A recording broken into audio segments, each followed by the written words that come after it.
So talking about the recent power outage, यसले चाहिँ के देखाउँदैछ भने मान्छे कतिसम्म चाहिँ नि यो हरेक कुरा चाहिँ इलेक्ट्रिसिटीमा निर्भर रहिरहेको छ भनेर चाहिँ देखिन्छ क्या।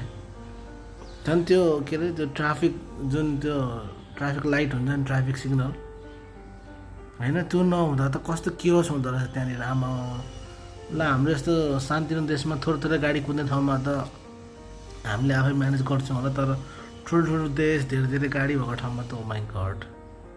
अनि अब जमाना यस्तो छ कि सबैजनाले अनलाइन पेमेन्ट सिस्टम गरिरहेछ नि त अहिले होइन, अनलाइन पेमेन्ट गरिरहेछ।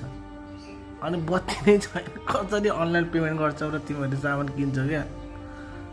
जस्ट इमेजिन हामी कतिसम्म चाहिँ नि टेक्नोलोजीमा डिपेन्ड भइरहेछौँ, मेनली इलेक्ट्रिसिटी युज भएको चिजहरूमा क्या।